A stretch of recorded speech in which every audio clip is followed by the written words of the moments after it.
একজন ছেলে কোরআনের হাফেজ হয়েছিল, কিন্তু মৃত্যুর পরে তার সাথে এমন কিছু ঘটেছিল যা দেখে পুরো গ্রামবাসী ভয়ে কেঁপে উঠেছিল। একদিন ছেলেটি মারা গেল। গ্রামের মানুষ তাকে অনেক ভালোবাসত। সবাই পরম ভালোবাসায় ও সম্মানের সাথে তার জানাজায় অংশগ্রহণ করল। লোকেরা তাকে দাফনের জন্য কবরে নামাতে শুরু করল, কিন্তু হঠাৎ সবাই ভীষণ ভয় পেয়ে গেল। কবরের ভিতরে কালো মোটা সাপগুলো বসে আছিল। কেউ কেউ সাপগুলো লাঠি দিয়ে তাড়ানোর চেষ্টা করতেছিল, কিন্তু সাপগুলো একটুও সরতেছিল না। ভয়ে কবরটি জোর করে বন্ধ করে দেওয়া হলো এবং অন্য জায়গায় আরেকটি নতুন কবর খোঁড়া হলো। কিন্তু সেখানে গিয়েও দেখা গেল সাপগুলো আগে থেকেই ভিতরে বসে আছিল, যেন সাপগুলো কারুর জন্য অপেক্ষা করতেছে। এবার ইমাম সাহেব পরিবারের দিকে তাকিয়ে বলল, এই ছেলেটি কে ছিল এবং সে কী বা এমন ভুল করেছিল? এই কথা শুনে ছেলেটির বাবা অঝরে কান্না করতে শুরু করলেন।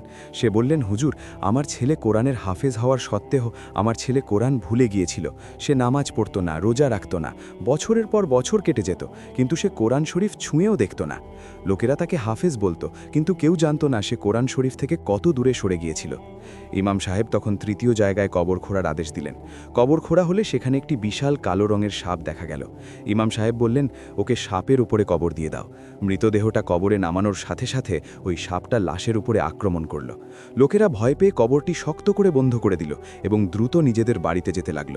সেই দিন রাতে ইমাম সাহেব গ্রামবাসীদেরকে বললেন, যে ব্যক্তি কোরআন থেকে দূরে সরে যায়, নামাজ ছেড়ে দেয় এবং দিন ভুলে যায়, তার সাথে এমনই পরিণাম হবে।